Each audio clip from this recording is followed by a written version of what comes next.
Bueno, ahora sí, le doy la bienvenida oficial a todos. Mi nombre es David Casco del equipo de SmartFence. La charla de hoy va a estar a cargo de nuestro experto en gamificación, Pablo Abrate, a quien, bueno, le voy a trasladar la palabra para que se pueda presentar y podamos dar ya comienzo con la charla, considerando que ya estamos en el horario. Así que bueno, Pablo, yo silencio para que no haga ya ninguna interrupción, ningún ruido, pero bueno, voy a estar acá haciendo toda la asistencia correspondiente. Así que bueno, todo tuyo, Pablo. Bueno, muchas gracias David por la presentación. Eh, entonces, bueno, hola a todos, espero que anden bien. Me llamo Pablo Abrate, como me presentó David. Dentro de SmartFence hago un poco la parte de lo que es gamificación y aprendizaje basado en juegos. Y la idea para esta charla es mostrar un ejemplo concreto de cómo hacer un juego simple, ¿sí? La idea, obviamente, ver muy por arriba, muy de manera general y rápida, cómo uno va de la idea y bueno, lo vamos a plasmar en algo concreto. Puntualmente, a ver si podemos pasar la diapositiva. Lo que yo les propongo para esta charla es utilizar una herramienta, un motor de videojuegos que ya hemos utilizado dentro de SmartFence, que se llama Haxflixel. Es una biblioteca o un motor de videojuegos en 2D que utiliza un lenguaje de programación que se llama Hax. El lenguaje de programación en sí no tiene nada extraño, es bastante parecido a los lenguajes de programación más populares como Java o C Sharp. Eh, y bueno, el editor que voy a usar yo, que ahora les voy a compartir, vamos a programar un poco, es Visual Studio Code, que seguramente ya muchos lo conocen. Eh, Respecto por ahí, ¿por qué elijo esta herramienta, ¿no? Haxflix, el motor? Habiendo por ahí tantas otras herramientas populares, seguramente ustedes han escuchado hablar de Unity 3D, ¿no? Que seguro que creo que es lo que utiliza la gran mayoría hoy por hoy. ¿Mm? Entonces yo les digo las razones por las que yo, para mí, me llevan a decantarme por esta herramienta. Esta herramienta, a diferencia de, por ejemplo, Unity 3D o Godot, que es una herramienta también parecida, eh, se programa, no tienen una interfaz gráfica donde uno arrastra el actor o el modelo 3D al escenario y bueno, y algo lo hace con un editor y algo se programa. Acá se programa todo. Yo me llevo bastante bien con la parte de programación, no es el caso de todos, pero aún así yo creo que la herramienta es de todas las que yo he visto y he probado, a pesar de no estar orientada a la parte visual, me parece que es una de las más simples y con las que uno más rápido puede llegar a tener un prototipo funcional. ¿Sí? Sí, siempre en 2D, es una herramienta que no tiene 3D, eso para mí también es otra ventaja, porque por supuesto el motor es más simple. Siempre desarrollar un juego 3D, por lo menos en lo que respecta a mi opinión particular, es mucho más simple porque es obviamente no solo más simple en lo que es nivel de complejidad, sino más simple conseguir recursos como conseguir imágenes bueno, ese tipo de cosas que cuando uno lo quiere llevar a un videojuego 3D empiezan a juzgar otros factores, ¿no? Que conseguir el modelo, las texturas, la animación. Y bueno, otra de las cosas también que yo creo que hoy es muy importante, que a mí me llevó a buscar aprender esta herramienta, que es multiplataforma. Yo creo que eso es, cuando uno habla hoy de desarrollar un videojuego o elegir una herramienta para desarrollar videojuegos que lo pueda llevar a múltiples plataformas, ya sea móviles, dispositivos con Android, dispositivos iPhone o iPad y navegador, bueno, y plataformas de escritorio. Me parece que eso, cualquier herramienta que uno elija, es una funcionalidad que tiene que estar. Bien, vamos hasta acá bien, ¿se me escucha bien? Bien, bueno, seguimos. La parte de la instalación no la voy a abordar en este webinar porque me parece que sería por ahí perder tiempo. Sí, les voy a dejar un enlace, hay muchísimos tutoriales, sobre cómo instalar todas estas herramientas, cómo instalar la biblioteca de juegos, la dependencia, bueno, Visual Studio Code, cómo configurar el entorno. Hay muchísima documentación por ahí. Yo les voy a dejar un enlace en estas diapositivas a la documentación oficial sobre cómo hacerlo. Es bastante simple. Bien, entonces, a ver, empiezo un poco, decimos de llevar la idea que uno tiene, materializarla, ¿no? Tengo una idea, quiero hacer un videojuego. En esta ocasión yo les voy a proponer una idea, pero les comento muy rápidamente cuando uno dice, bueno, a ver, tengo que definir una idea para un juego. ¿Qué es un juego? ¿No? Son preguntas que por ahí no tienen a veces una respuesta simple. Hay 4 cosas que tienen que estar en un juego cualquiera, ¿sí? Que son una meta, un objetivo, reglas que uno tiene que seguir, un sistema de feedback, de retroalimentación para saber cómo uno va, y la participación voluntaria, todo involucrarse en cualquier juego, siempre es voluntario, o sea, si uno al jugador lo obliga a jugar, realmente no es un juego. Si ustedes piensan cualquier juego encaja dentro de, o sea, cualquier juego tiene todos esos elementos. Si uno piensa, por ejemplo, no sé, el golf, ¿no? El golf tiene un objetivo, que es llevar la pelotita al hoyo. Pero claro, o sea, tiene reglas que entran en contraposición con ese objetivo. Uno no puede agarrar la pelota con la mano y ir y depositarla en el hoyo. Tiene que seguir ciertas reglas, como hacerlo utilizando herramientas específicas, como los palos de golf. Entonces el jugador se somete voluntariamente a esas reglas si quiere jugar. Esto se los comento para cuando, bueno, ustedes piensen, digamos, tengo mi idea de juego y tengo una idea para un juego y bueno, quiero empezar a ver cómo lo llevo a algo concreto. Bueno, piensen, analicen, cuando ustedes tengan su idea, a ver dónde entran estos elementos adentro de la visión que ustedes tienen.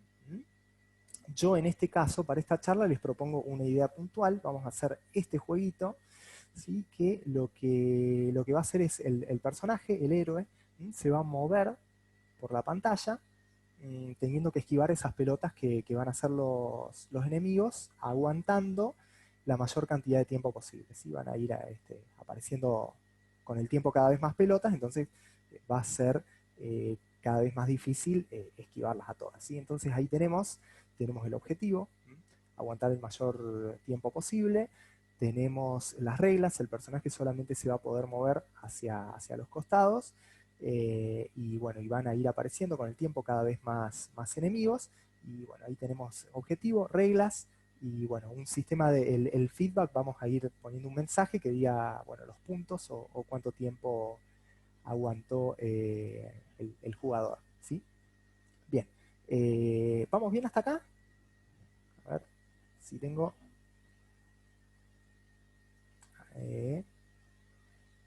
Sí, Matías, hay que descargar algunas aplicaciones, hay que descargar algunas cosas que, bueno, se los dejo en el enlace sobre cómo instalar las herramientas. Manos a la obra, entonces, vamos a lo concreto, vamos a programar. Les comento un poco, yo acá ya tengo el editor abierto, ¿sí? Déjenme comentarles un poco cómo es la estructura de un proyecto en Hacksflix, en la herramienta que vamos a utilizar. Uno crea el proyecto y bueno, van a ver que aparecen varias carpetas, ¿sí? Van a tener una carpeta a assets, que va a tener todo lo que son recursos adentro, imágenes, sonidos, música, los archivos de niveles. ¿Sí? Vamos a tener una carpeta source, que tiene por supuesto el código fuente, que es lo que nos interesa. Y bueno, tienen acá en la captura una carpeta export donde se van a generar los ejecutables cuando uno quiera compilar el proyecto y ejecutarlo, ¿sí? Bien, acá yo les voy a, directamente ya de las diapositivas voy a pasar al código. Fíjense que acá en source yo van a ver que tengo varios archivos, ¿sí? y tengo, van a ver, tengo un archivo playstate, ¿sí? Que es el código de una escena, ¿sí? Un juego tiene varias escenas. Ahí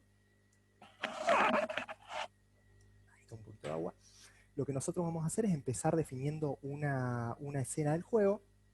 Van a ver que la escena lo que hace es heredar de la clase playstate. Uno para generar una escena tiene que tener esta estructura. Las escenas extienden de la clase FLXState, que en Haxflixel representa una escena o un estado. Y uno lo que va a hacer es definir básicamente estas dos funciones, create y update. Si uno tiene que declarar variables o valores para esa escena, lo que va a hacer es declararlas acá, y acá vamos a poner el código de la inicialización de la escena, y acá esta función update lo que va a tener es el código que se va a ejecutar en cada actualización de la escena. Hasta acá más o menos se entiende, me siguen, voy muy rápido.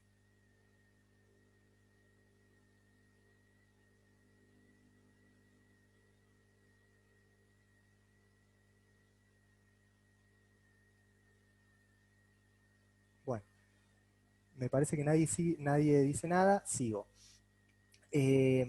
Si nosotros, esto lo que tenemos acá es el esqueleto básico de un proyecto, ¿no? Si esto yo lo ejecuto, vamos a probar a ejecutarlo, van a ver que no pasa nada, no da error.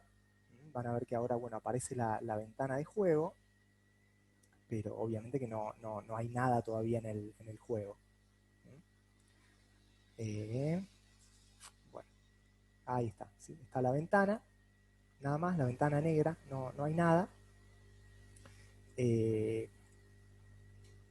Pero en principio el proyecto compila, funciona, la ventana de juego aparece, no tiene nada. Entonces vamos a empezar a agregar cosas, ¿sí? Lo primero que vamos a agregar es el personaje. Para agregar algo, digamos, la unidad mínima de trabajo, el bloque de construcción de un juego en Haxflixel son los sprites, ¿sí? Piensen en un sprite como una imagen que uno posiciona en la pantalla, y una imagen que, bueno, se puede mover, se le pueden aplicar propiedades como escalado, cambiarle la posición, rotaciones. Entonces yo lo que voy a hacer es, voy a declarar una variable para representar este sprite del personaje acá. En Hax las variables se declaran con var, como en JavaScript, por ejemplo. Y bueno, le voy a poner personaje, y tengo que declarar el tipo de la variable, que en este caso es FLX Sprite. FLX Sprite es la clase que se usa en Haxflixel para representar un sprite. Con declarar solamente la variable no alcanza. Lo que yo necesito hacer es hacer que esta variable realmente guarde un sprite. Entonces esta variable es, no sé por ahí cómo se llevan todos ustedes con el lenguaje específico de programación, pero esto sería como una referencia, ¿sí? O sea, yo acá declaré la variable, digamos, pero tener no tiene nada. Yo tengo que hacer que esa variable tenga algo. Entonces la voy a inicializar a un sprite, ¿sí? Eso se hace con new, poniendo el nombre de lo que quiero crear, un FLX sprite, y van a ver que entre paréntesis yo le tengo que pasar algunas cosas. Vamos a pasarle así, dos números. Estos dos números van a ser la posición inicial, y tengo que decirle, bueno, a este sprite, que como les dije va a ser una imagen que uno pone en la pantalla, qué imagen va a ser. Entonces voy a buscar en mi directorio assets, yo la imagen ya la tengo, y está acá, se llama esta, char.png. Entonces voy a volver al código, mi imagen está en la carpeta assets, en la subcarpeta images, y se llama char.png. Entonces ahí declaré la variable del personaje, la inicialicé con algo, ¿sí? Esto todavía no alcanza, falta un último paso, que es agregar el personaje a la escena. Eso se hace con el método add, ¿sí? Entonces agrego al método add, le paso el personaje. Con esto le estoy diciendo, che, mira, el personaje ya está creado, a vos que sos la escena, te quiero agregar este personaje. Cuando uno agrega el sprite a la escena ya toma el control de ciertas cosas y se va a encargar automáticamente de dibujar y actualizar nuestro sprite. Entonces, a ver, bueno, ahí veo que me subraya, me va a dar un error, que esto en realidad me está faltando importar la clase FLX Sprite. Si no, no la va a encontrar. Y ahí vamos a probar, correr el programa. El programa demora un poquito más en compilar. Yo creo que por el tema de estar compartiendo la pantalla. Pero bueno, si todo va bien, cuando se abra la ventana de juego debería aparecer nuestro personaje en la pantalla. Y ahí está, ¿sí? Tenemos la pantalla negra y ahí está nuestro personaje, ¿sí? ¿Por qué? Habría que preguntarnos ahora por qué aparece acá. O volviendo un poco a qué es este 100-100. Bueno, habría que ver cómo uno posiciona el personaje. ¿Sí? Vuelvo un poco a las diapositivas. Acá en esta diapositiva tengo el mismo código que les mostré recién, explicado lo mismo que les dije recién. La idea de estas diapositivas es que después se las comparto. Si ustedes quieren, todo lo que yo voy diciendo está plasmado acá en las diapositivas, así que no se preocupen si por ahí algo no queda del todo claro. Siguiendo el tema, entonces, con el tema de cómo están posicionados los sprites dentro de la pantalla. Bueno, la pantalla tiene un sistema de coordenadas, ¿no? Donde el punto 00 está en la esquina superior izquierda de la pantalla, de la ventana de juego en este caso, ¿sí? Hacia la derecha se extiende el eje positivo de las X y hacia abajo el eje positivo de las Y. Entonces, cuando nosotros dijimos en la posición 100-100, son 100 píxeles hacia la derecha, separado del borde izquierdo, 100 píxeles hacia abajo, ¿sí? Por ejemplo, si yo, vamos a ponerlo 200 píxeles a la derecha, 100 píxeles hacia abajo, ¿sí? Ahora, el personaje debería aparecer el doble hacia la derecha de lo que está hacia abajo, ¿sí? Vamos a ver si eso es así. Ahora, cuando aparezca la ventana de juego, ahí está. Fíjense entonces que el personaje está posicionado 200 en X, 200 píxeles en X y 100 píxeles en Y. En realidad esta ventana está escalada, no piensen que, digamos, yo estoy trabajando acá con una ventana de creo de que 320 píxeles por 220 píxeles, para que se vean un poco más grandes las imágenes pixeladas, que en realidad son chiquitas. La ventana en realidad está un poco escalada más grande, porque si no sería más chica, ¿sí? No obstante, el sistema de coordenadas llega aproximadamente a 320 píxeles acá y 240 píxeles acá. Bien, un detalle importante que pasa, fíjense, estas coordenadas que nosotros le damos al personaje corresponden al vértice, sería superior izquierdo del personaje. O sea, fíjense que si yo lo pusiera en la posición 00, en realidad el personaje va a aparecer ahí, ¿sí? Ahora lo vamos a ver en la ventana. El vértice superior izquierdo del personaje va a corresponder con el vértice superior izquierdo de la pantalla. Ahí está, ¿sí? Si yo quisiera ponerlo a lo mejor que aparezca la mitad acá, tendría que darle una coordenada negativa en X, ¿sí? ¿Se entiende más o menos hasta acá? ¿Vamos bien? ¿Seguimos? Sí, Pablo, fíjate en el chat que lo tenés, tenés que hacer un scroll hacia abajo para poder ver Tengo muchos el más feedback. mensajes. Bien, se escucha, se Pero, ve pero bien. sí, está marchando todo bien. ¿Vamos a ocupar el programa Hacks? Sí. Sí, Alejandro. Hacks es un lenguaje de programación y, bueno, un set de herramientas para convertir digamos, lo que uno escribe a un ejecutable. Después, si quieren, les comento un poco más sobre el final, específicamente cómo funciona el lenguaje y el compilador. Es interesante porque lo que hace en realidad es traducir a otros lenguajes para que uno pueda exportar.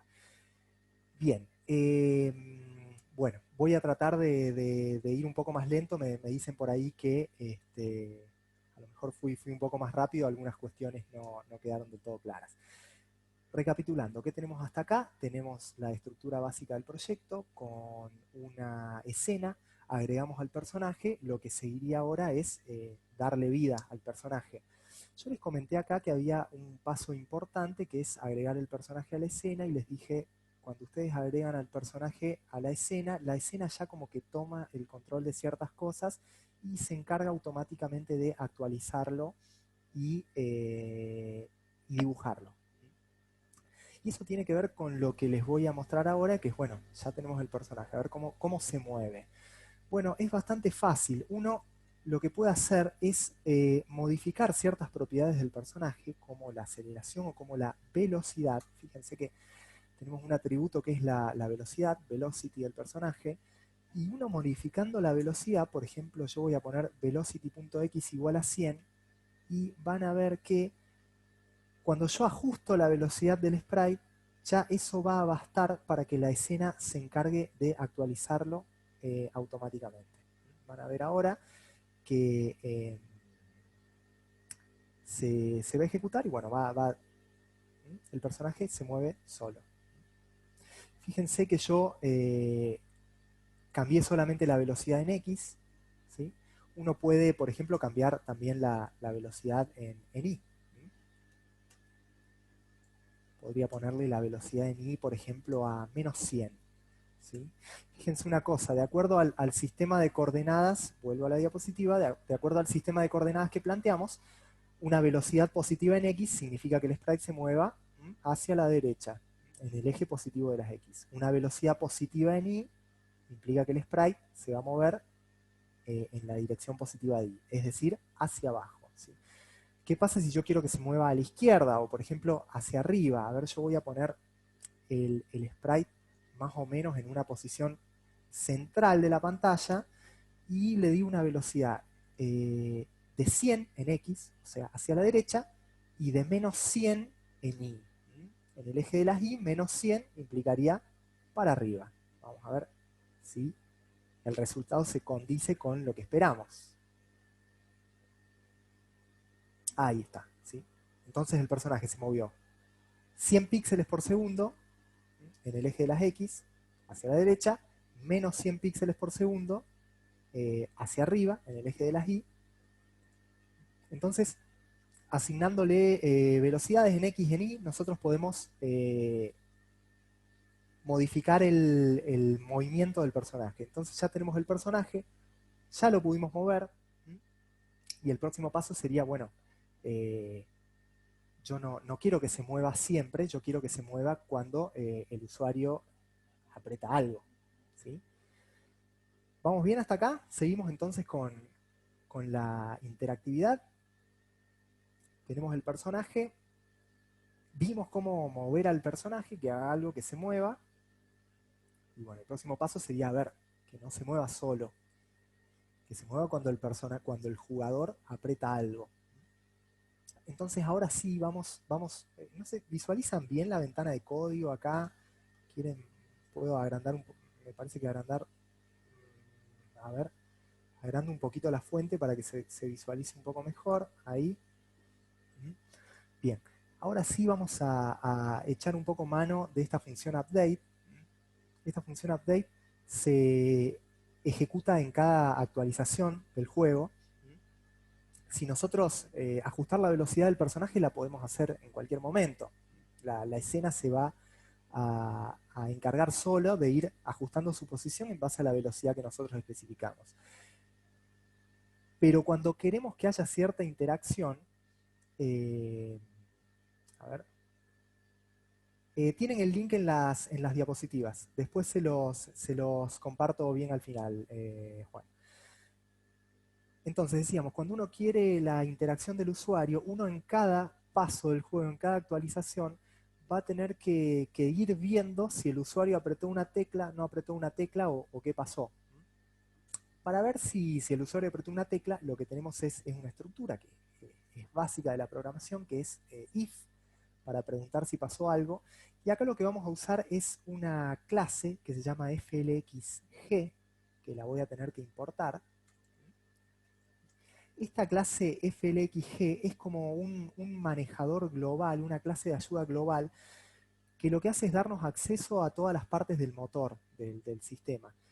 Entre todas esas partes está la parte de entrada, que es la que a nosotros nos interesa, que es el atributo keys. Si nosotros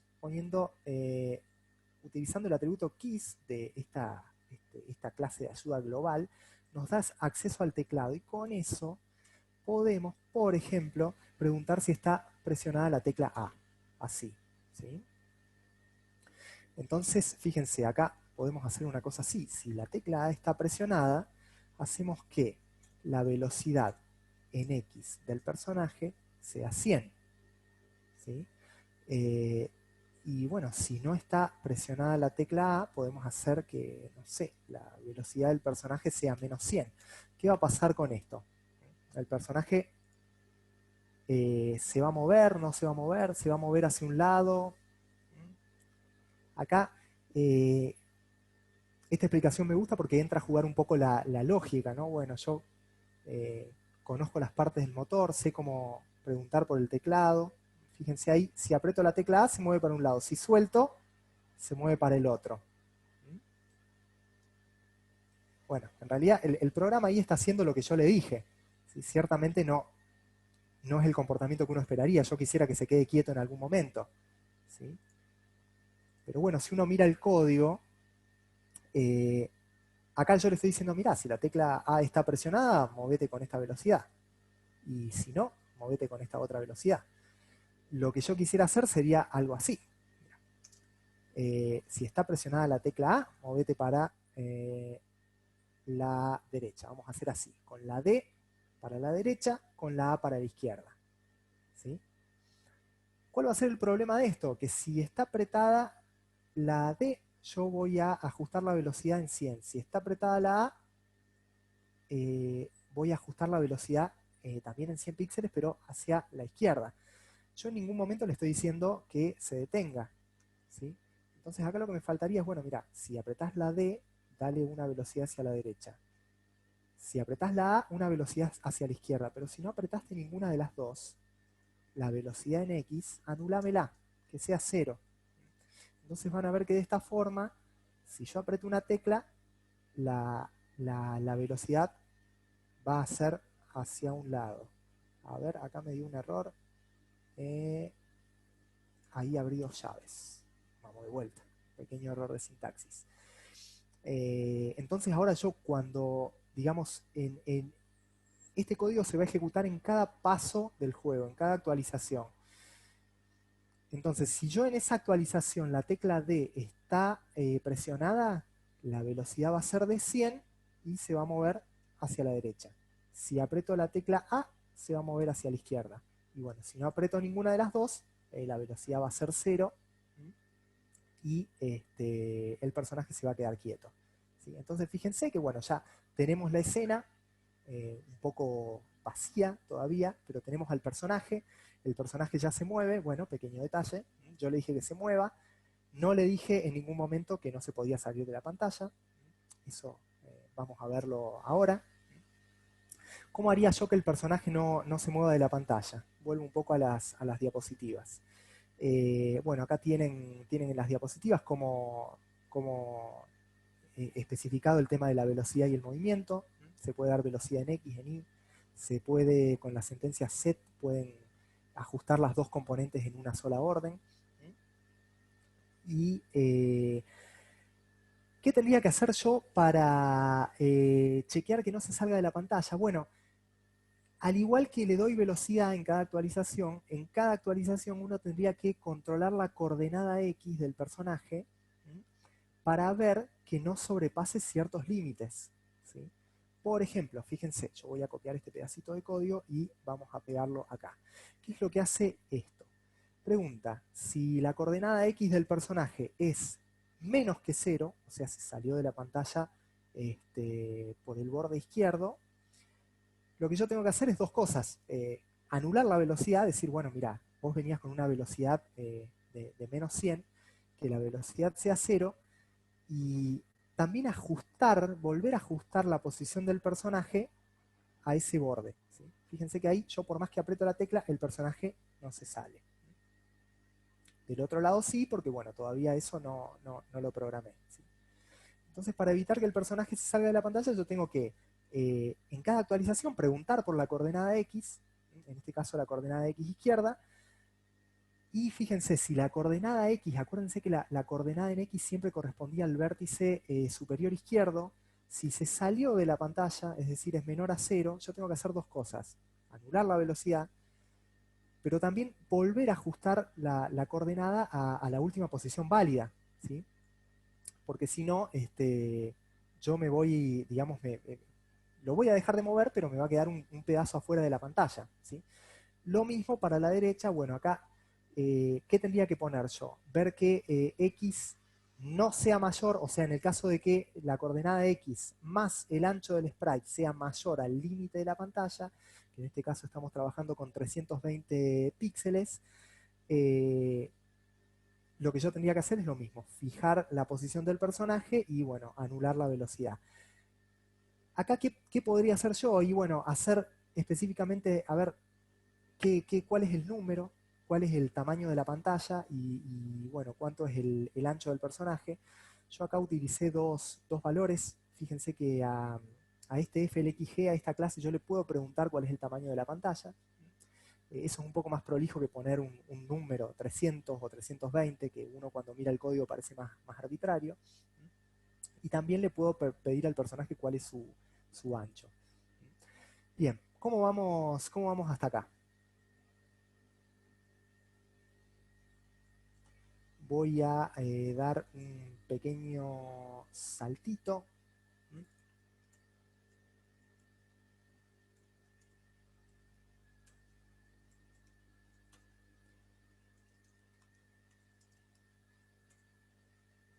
Bien.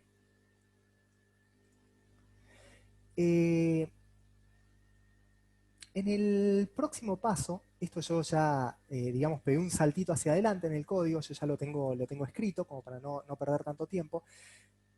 Lo que yo hice es mover todo el código del personaje, todo el código que teníamos escrito hasta recién, en la función update, moverlo hacia un lado, moverlo hacia el otro, chequear los límites de la pantalla.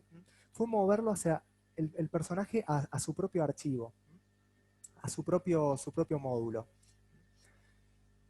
¿Por qué hice esto? Bueno, por cuestiones de organización. Fíjense que ahora el código de la escena me quedó mucho más simple. Fíjense que en la función update ya no tengo nada. Simplemente tengo al personaje que ya no es de clase sprite, sino que creé una clase específica para el personaje. Y la idea de esto es hacer que todo sea un poco más prolijo. Entonces, ¿qué es lo que pasa? Todo lo que sea del personaje lo voy a poner en la clase del personaje, y todo lo que sea del enemigo lo voy a poner en la clase del enemigo. Y todo lo que tenga que ver con la interacción entre ambos, eso sí lo voy a dejar en la clase de la escena. Eso, como les dije, por una cuestión de prolijidad, sino esta única escena que, que nosotros teníamos ya se iba como atestando de código, empezaba a tener como demasiado código. ¿Y qué es lo que va a pasar si no? Yo ahora tengo el código del personaje, voy a agregar un enemigo, ¿sí? ¿Y qué es lo que pasa? Si yo desde la escena tengo que actualizar el personaje y actualizar el enemigo, y yo no voy a tener un solo enemigo, sino que voy a querer empezar a agregar 1, 2, 3, 4 enemigos, muchos. Entonces ustedes imagínense que voy a tener que tener el código de actualización de todos los enemigos, ¿sí? Y bueno, ya me va a quedar, digamos, se va a ir agrandando el código de la escena. Va a ir quedando cada vez más, digamos, más prolijo. El problema en realidad no es la desprolijidad, sino la organización, ¿no? Que yo algo no anda o no sé dónde tendría que empezar a escribir cierta parte del código, ¿sí? Entonces empezar a organizar así, decir, bueno, mira, acá en el código del personaje va a ir el código del personaje. El personaje se va a ocupar de toda su lógica, de moverse, de ver que no se salga de la pantalla. ¿Sí? Ahora voy a agregar otra clase con el enemigo, y dentro de la clase del enemigo voy a agregar toda la lógica del enemigo, ¿sí? Que el enemigo se mueva por la pantalla, que no se salga de la pantalla, ¿sí? Y dentro de la escena, la escena simplemente va a tener la responsabilidad de ver cómo interactúan entre ambos, ¿sí? Entonces, es una cuestión de repartir responsabilidades, ¿sí? Volvemos un poco a las diapositivas. acá les muestro de vuelta el mismo código de recién. Hay algunos detalles por ahí específicos del código que cambian, como por ejemplo, fíjense que acá yo ya no hago personaje.velocity.x, o sea, ya no tengo que anteponer que es del personaje, porque este código está dentro del módulo del personaje, entonces eso ya no necesito explicitarlo. Salvo detalles como esos, queda todo prácticamente igual.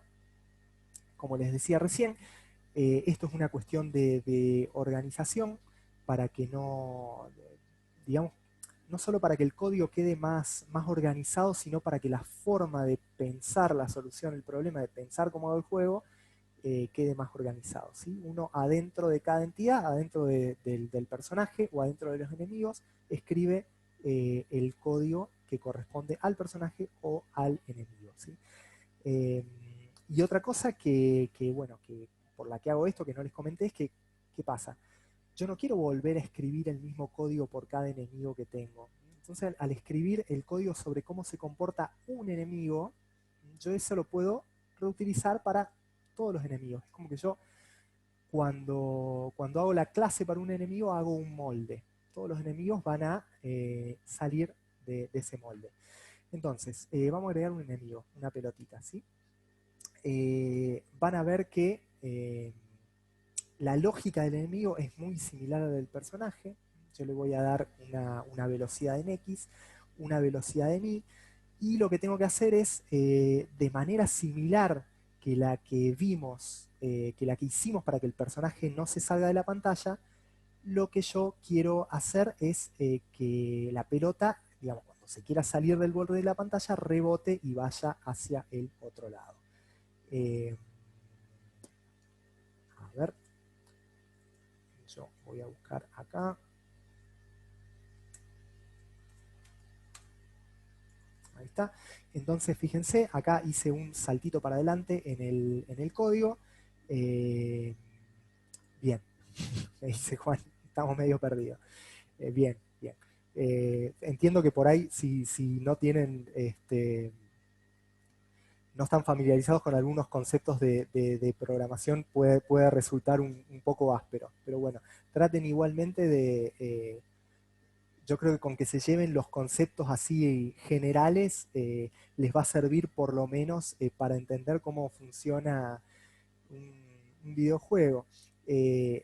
Todos estos conceptos que yo estoy explicándoles sobre este motor van a ver que en general se pueden aplicar prácticamente a todas las herramientas que existen. Sigo entonces.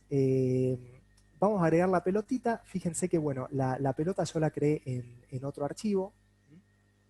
¿Qué pasa con la pelota? Fíjense que la pelota, igual que la escena, tenemos una función de inicialización y una función de actualización. Vamos a ver un poco qué hay en cada una de ellas, ¿sí? ¿Qué hay? Bueno, fíjense que lo creo especificando la posición inicial y la imagen. Fíjense que si vamos a Assets, yo tengo acá la imagen de la pelotita. Inicialmente lo inicializo en la posición 00, pero bueno, a mí, a ver, ¿qué me sirve? Que un enemigo aparezca una posición al azar, ¿sí?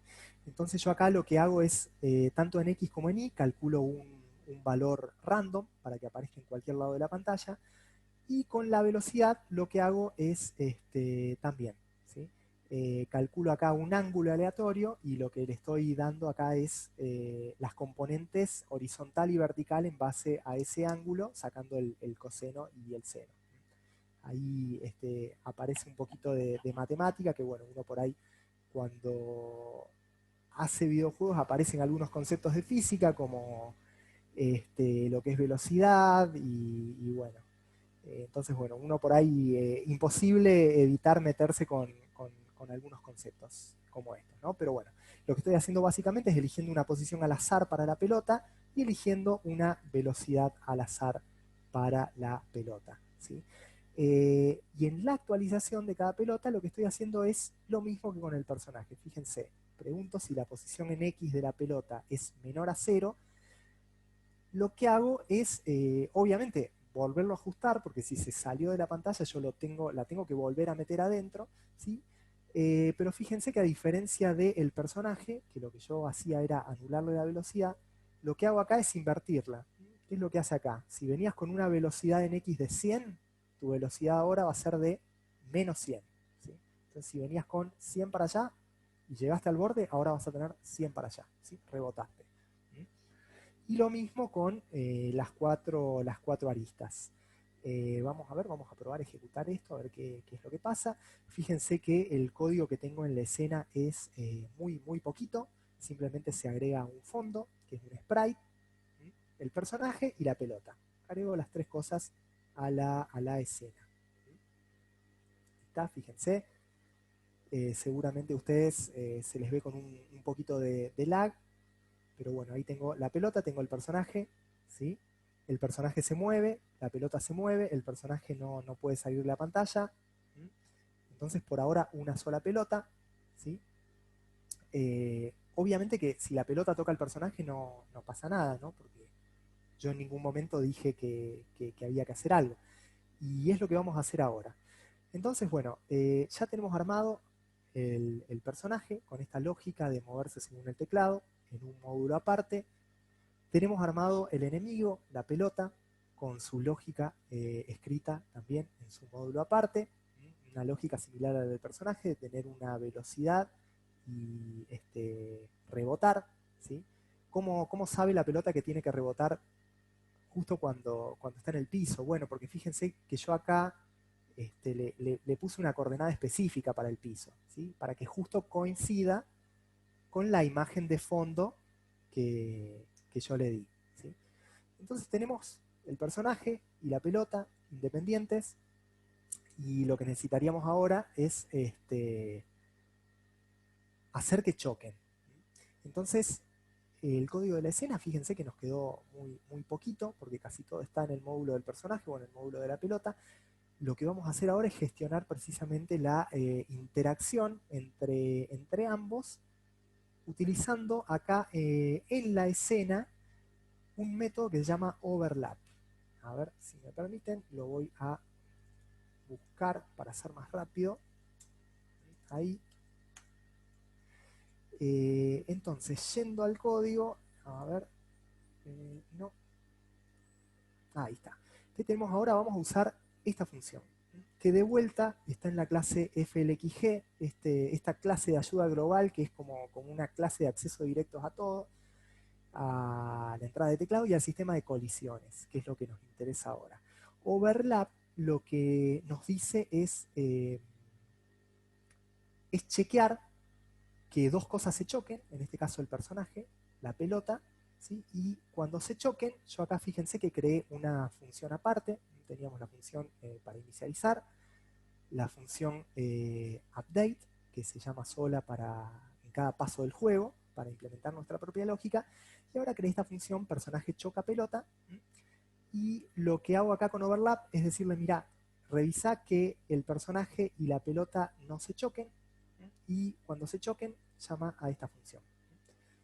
Entonces, ahora los personajes y la pelota ya se mueven, cuando se choquen se va a llamar esta función, y esta función lo que hace es, va a hacer que el personaje desaparezca. ¿Sí? La función kill lo que hace es matar a una entidad o removerla de la escena. Vamos a ver si esto funciona. Voy a aprovechar a comentarles algo sobre el sistema de colisión, ¿no? ¿Cómo sabe uno cuando chocan dos cosas, ¿no? ¿Cómo sabe el motor de juego que dos cosas se están chocando? Bueno, ahí justo desapareció el personaje, qué mala suerte. Se ve que la pelota y el personaje aparecieron inicialmente en el mismo lugar, y bueno, directamente ya el personaje murió y no apareció. Les decía entonces, ¿cómo hace el motor saber que dos cosas se chocan? Bueno, una de las cosas muy simples que tiene este motor es que utiliza un sistema que se llama AABB, Axis Aligned Bounding Box. ¿Qué es esto? Fíjense, se los voy a mostrar ahí. ¿Sí? En realidad, más allá, ustedes seguramente ahora habrán visto que alrededor del personaje y alrededor de la pelota aparece una cajita roja. ¿Sí? En realidad el motor lo que hace es detectar las colisiones poniendo una caja alrededor de cada imagen. El tamaño de esa caja, si bien se puede cambiar, coincide con el tamaño de la imagen, ¿sí? Fíjense que la cajita, si bien la cajita de la pelota es bastante ajustada, la caja del personaje es un poco más grande que la imagen, ¿sí? Porque, bueno, en realidad el tamaño de la imagen del personaje es ese. El personaje tiene un montón de píxeles en blanco. Y ahí, bueno, las dos cajas se tocaron y overlap llamó a la función que yo le pasé. Y, bueno, cuando se tocaron el personaje y la pelota, al personaje kill, lo matamos, lo quitamos de la escena. Cuando lo quitamos de la escena ya no se actualiza, ya no se dibuja, ¿sí? Entonces hasta ahí ya, digamos, dimos un paso gigantesco, que es tenemos el personaje principal con su lógica, tenemos al enemigo con su lógica y tenemos la interacción entre los dos, que es básicamente cuando la pelota toque al personaje, el personaje muere, ¿sí? ¿Qué faltaría ahora? Bueno, fíjense, tenemos el objetivo, dijimos que era aguantar la mayor cantidad de tiempo posible. Tenemos al personaje con sus reglas de movimiento, tenemos al enemigo también con sus reglas de movimiento. Nos faltaría un sistema de feedback, que es lo que vamos a agregar ahora. Para feedback lo que hice, les voy a mostrar, es agregar un sistema de puntos, ¿sí? ¿Cómo podemos medir los puntos? O digamos qué. Bueno, acá lo que yo propongo es que los puntos sean básicamente la cantidad de tiempo. Cuanto más tiempo permanece vivo el jugador, más puntos tiene. Entonces fíjense que acá agregué un breve texto, ¿sí? Con el puntaje. Fíjense que por cada segundo que pasa se incrementa en 1 el puntaje. Y bueno, a ver, ¿cómo hicimos esto? ¿Qué tenemos? Fíjense que tengo un actor nuevo, que es de tipo FLX Text. Como tenemos FLX Sprite para imágenes, tenemos FLX Text para mostrar un texto. Yo acá le di una posición 00, que es la esquina superior izquierda de la pantalla. Para contar el puntaje, ¿cómo hacemos contar el tiempo acumulado? Bueno, algo que antes pasé por alto, fíjense que esta función update, que se ejecuta en cada actualización, recibe como argumento una variable, el apps, que es la cantidad de tiempo que pasó desde la actualización anterior, ¿sí?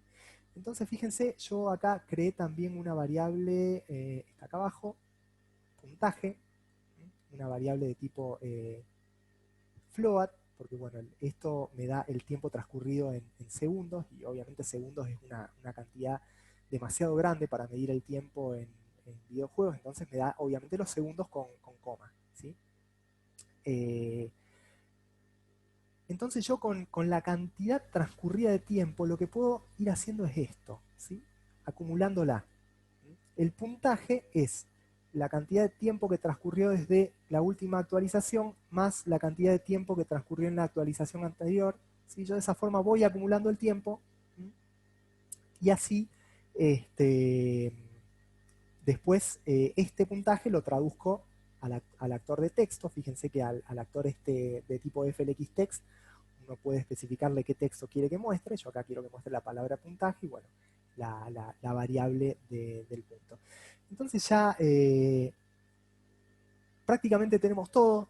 Tenemos el personaje, tenemos el feedback, tenemos las reglas de juego, tenemos el movimiento del personaje, el movimiento del enemigo, tenemos la interacción entre ambos.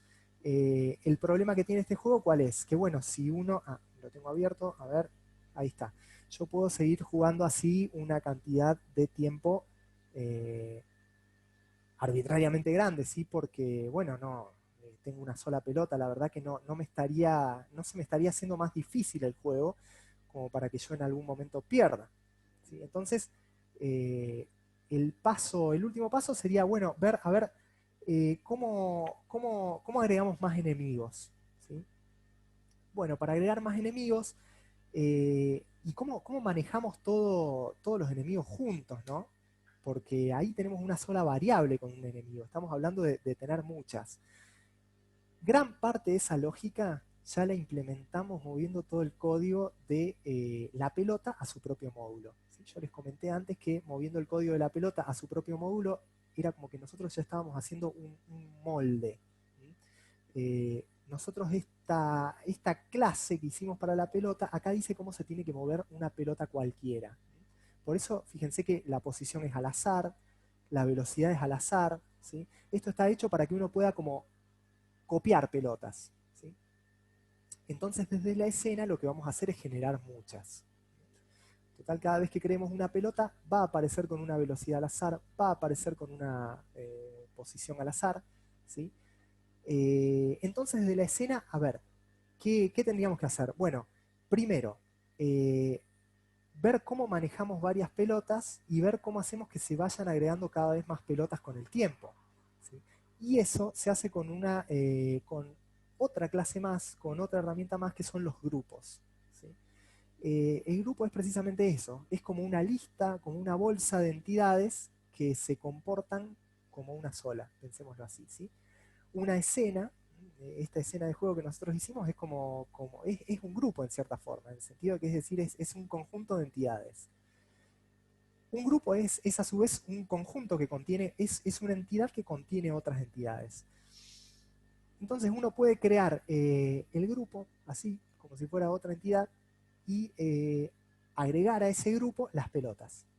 Y a su vez agregar el grupo a la escena como si fuera una entidad. ¿Sí? Entonces es como que se genera un árbol de entidades donde la raíz es la escena y adentro está el personaje y hay otra entidad que a su vez contiene las pelotas. ¿Sí? Entonces, de vuelta, voy a pegar un saltito para adelante.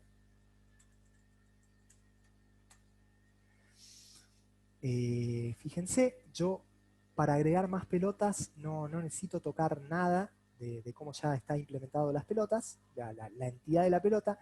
Creo el grupo, ¿sí? Y fíjense que acá más abajo les voy a mostrar, creé una función agregar pelota. ¿Sí? Lo que hace es crear una variable pelota y agregarla al grupo. El grupo está agregado a la escena, entonces por transitividad todo lo que yo agrego al grupo se agrega de manera indirecta a la escena, entonces no tengo que preocuparme porque las pelotas se actualicen o se dibujen. Si yo agrego las pelotas al grupo, las pelotas automáticamente se agregan a la escena. Y el otro código que se agregó nuevo es esto. ¿Cómo vamos a hacer que vayan apareciendo nuevas pelotas con el tiempo? Bueno, de manera similar a cómo fuimos contando el tiempo que transcurría para los puntos. ¿Sí? Yo tengo otro acumulador acá, acumulador, un concepto bastante usual en programación, que me cuenta cuánto tiempo pasó desde que yo agregué la última pelota. Entonces fíjense que a este acumulador yo le acumulo, valga la redundancia, el tiempo que transcurrió desde la última vez que se ejecutó este pedacito de código.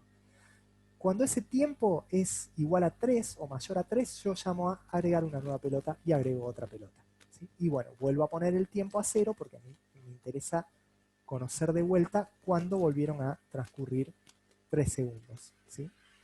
Entonces, fíjense, ahora vamos a probar. Esperamos que compile. Y deberíamos poder ejecutar el juego ya.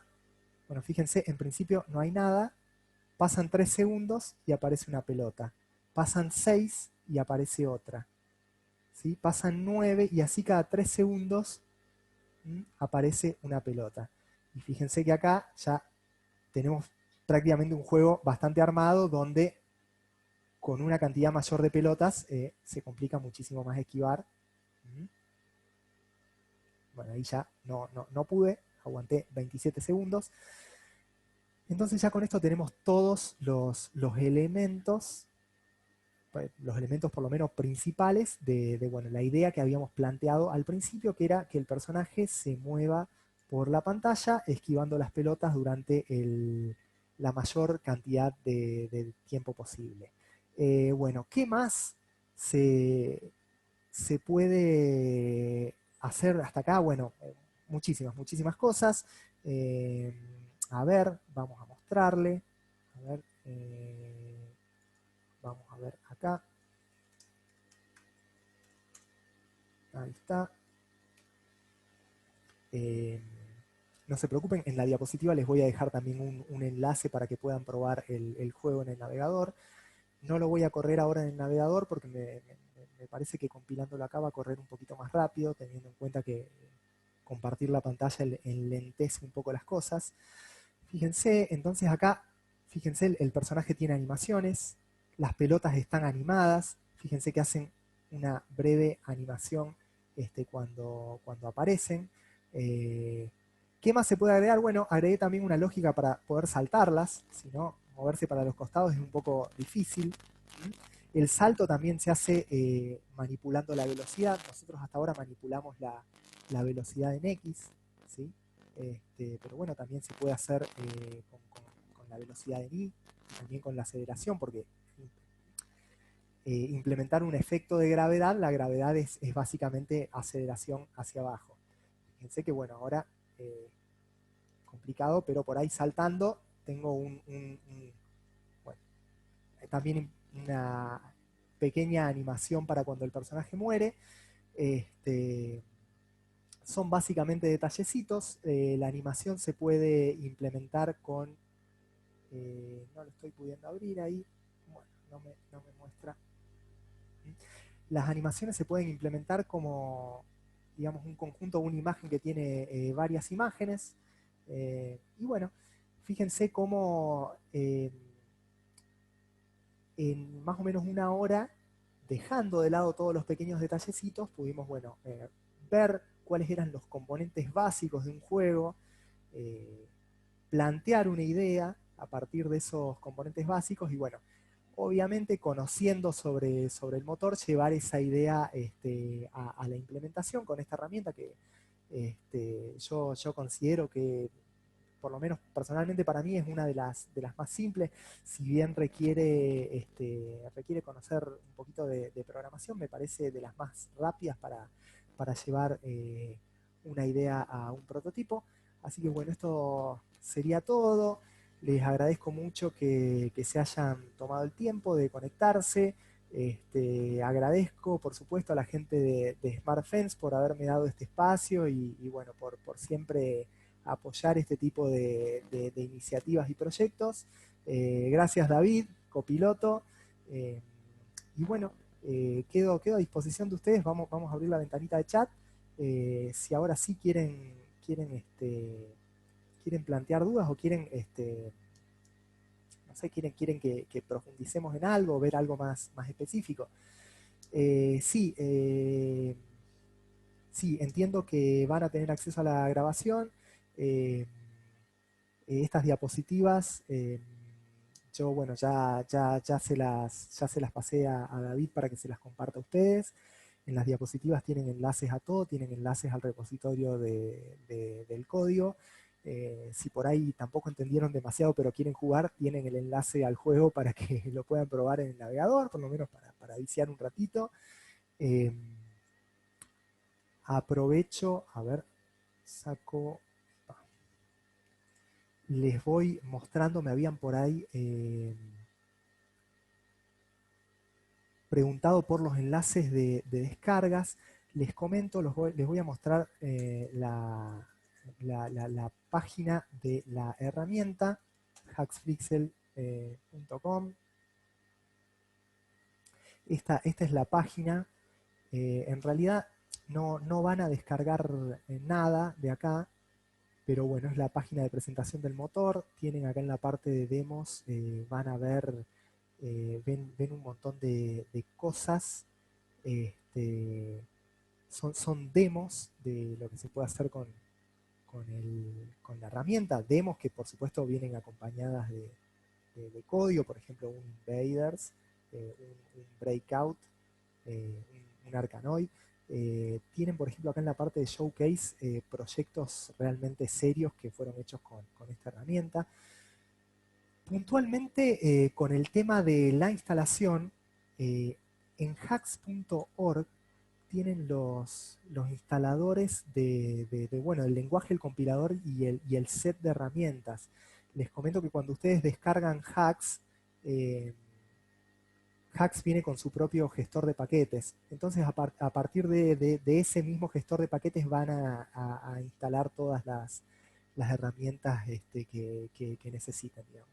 Solamente lo único que necesitarían descargar es Hacks, el lenguaje y conjunto de herramientas, y bueno, el editor Visual Studio Code, o bueno, pueden usar cualquier otro, no necesariamente tienen que usar Visual Studio Code. eh, hay otros editores, cualquier editor de propósito general va a funcionar. Eh, en el enlace que les compartí acá, les comentaba, tienen las instrucciones, ¿sí? Eh, ahí me tapa, ahí está. Les decía, cuando ustedes instalan Hacks, Hacks viene con su propio gestor de paquetes, que es HacksLib, y bueno, generalmente las órdenes de instalación se hacen por la consola, pero bueno, no le tengan miedo, es simplemente copiar y pegar, y bueno, y se descarga todo automáticamente y se configura. Bueno, Alejandro, sí, yo creo que va a quedar la grabación de esto. Yo traté de, cuando armé también las diapositivas, que quedara de la manera más concisa, plasmado todo lo que expliqué, así que yo creo que a partir de las diapositivas también, eh, en este caso creo que mis diapositivas le van a servir bastante para guiarse. Yo creo que ahí fui dejando las frases más concretas. Bueno, gracias a ustedes, Seba, por darse una vuelta. Eh, Alejandro, sí, a ver, con estos conceptos yo creo que acá tenés lo principal que necesitas para arrancar. ¿Sí? Cómo crear una entidad, un sprite en 2D, básicamente cualquier entidad con la que trabaja un motor 2D es un sprite, una imagen que se mueve. Entonces, cómo poner una imagen, cómo moverla y bueno, y cómo ver que choque con otra cosa. Yo creo que ya con eso este, podés hacer, podés hacer muchas cosas. No sé si prácticamente lo que quieras, quizás no sé puntualmente cuál va a ser tu idea. Digamos, hay muchas cosas que se pueden hacer y, bueno, cada cosa va a requerir quizás algo más específico, pero bueno, yo creo que con lo que es movimiento de un sprite, colisión y sobre todo el concepto de grupos para manejar muchos sprites juntos, yo creo que estás cubierto para hacer eh, bueno, un porcentaje, una gran cantidad de juegos y bueno, por lo menos también para empezar a ver por tu propia cuenta todos los otros conceptos que faltan, que por supuesto hay muchísimas otras cosas más que se pueden empezar a ver. Bueno, muchísimas gracias, Vero, a vos.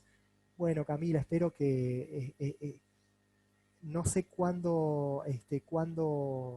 en qué momento de la charla habrá llegado Camila, pero bueno, van a tener después acceso a la grabación y a las diapositivas.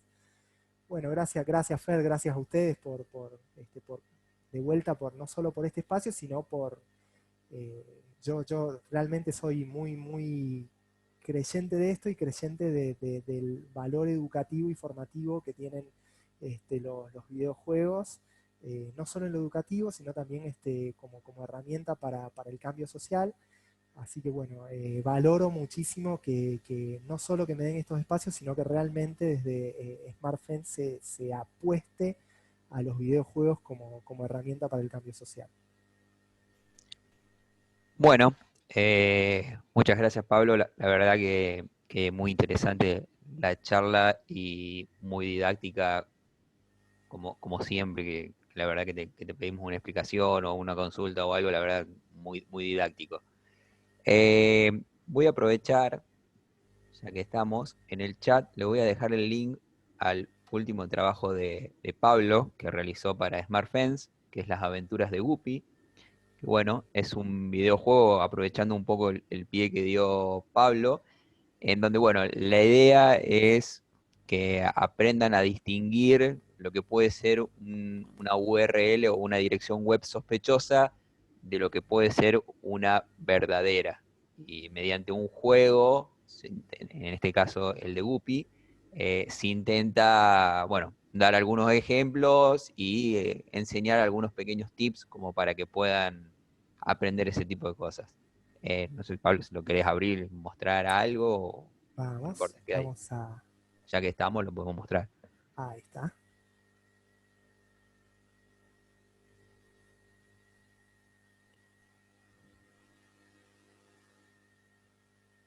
Ahí en el chat está el enlace. Bien.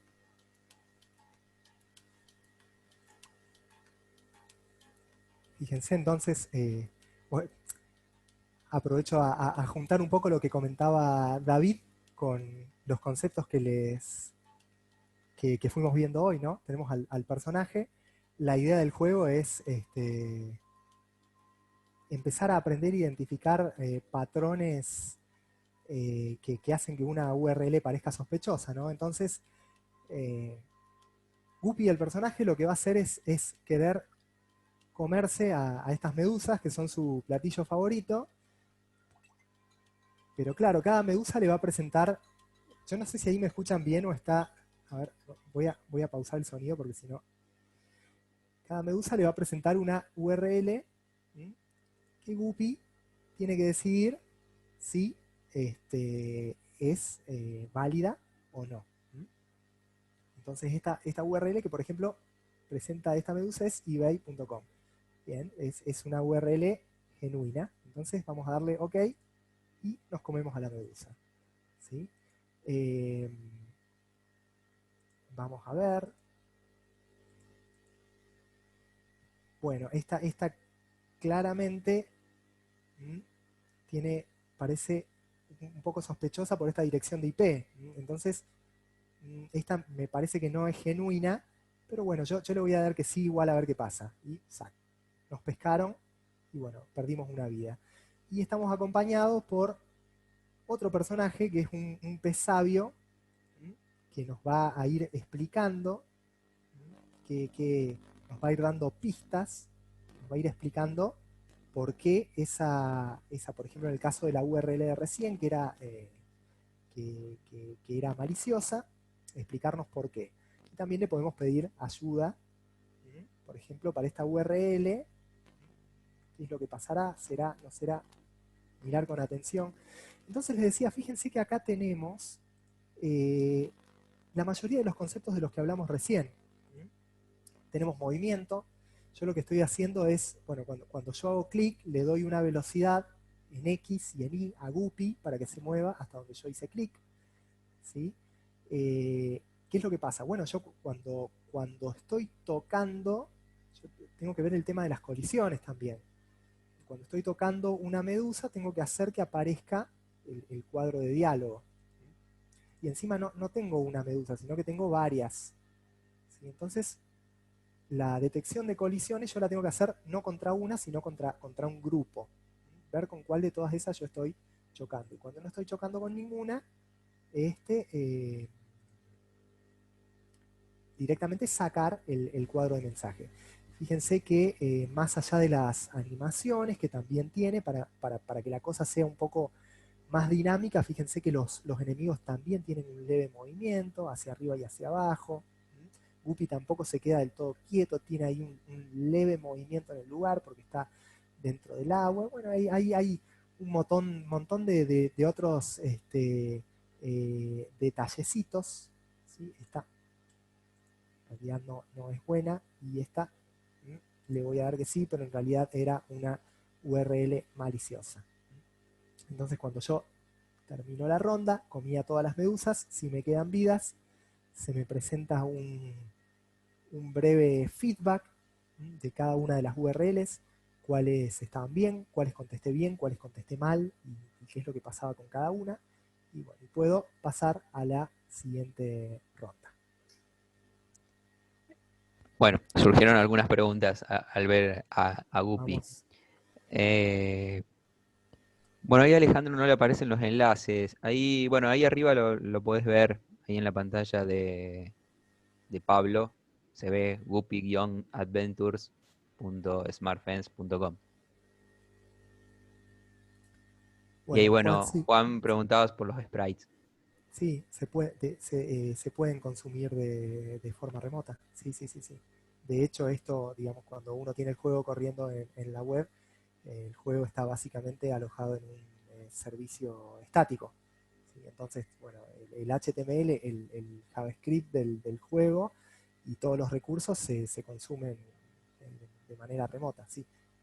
Y se pueden también consumir obviamente de manera remota de un servidor diferente al que corre el juego. Los assets que hacen un sprite, claro, exactamente, todo puedes cargar de forma remota. O sea, lo que es imágenes, lo que es sonidos. En el caso de Guppy también está cargado de forma remota el archivo con las definiciones de cada nivel. ¿Qué URLs va a haber en cada nivel? ¿Cada URL es maliciosa o no es maliciosa? Para cada URL, ¿qué feedback doy? Si esos son datos del nivel, no son imágenes, no son sonidos, son datos que hacen al nivel, que bueno, eso por supuesto se puso especial énfasis en que eso se pudiera consumir de manera remota, en vista obviamente bueno, de integrar esto con nuestra plataforma. ¿Cómo hace para que le salgan burbujitas cada vez que se mueve? Bueno, las burbujitas son sprites, nada más. Eso, son sprites. Sí, por ahí hay quizás una lógica un poco más compleja en el tema de las burbujitas porque son muchas. ¿Y qué es lo que pasa? La burbujita que se sale por arriba de la pantalla yo la tengo que descartar. Y aparecen burbujitas nuevas. Y bueno, la única, son nada más que sprites. La única lógica compleja ahí es quizás con el reciclado, que va a haber sprites que llega un momento que las burbujitas se van por arriba de la pantalla y ya no las necesito, y hay otras burbujitas que se van creando nuevas. Por lo demás, la imagen para todas las burbujitas es la misma, lo que pasa es que se va achicando y alargando para que obviamente darle un poco más de variedad. Bien. Bueno, Alejandro, no sé por qué no te estarán apareciendo los links. Si, bueno, David ya te copió el enlace al juego en el chat. Este, de todas formas, si seguís sin poder acceder a los links, no te das problema, comunicate que de alguna forma eh, te, te los pasamos. El motor Bueno, Unity, claro, exactamente. Lo último, sistema de partículas. Es exactamente eso. Los sistemas de partículas son básicamente sprites. Dado, ¿qué es lo que pasa? Cuando uno hace un efecto como el de las burbujitas, el problema es que son muchos y hay mucho recambio. Hay mucha la cantidad de sprites que se crean nuevos y mucha la cantidad que hay que descartar. Entonces, la complejidad de la logística solamente está ligado a ese reciclado, a manejar ese reciclado, nada más.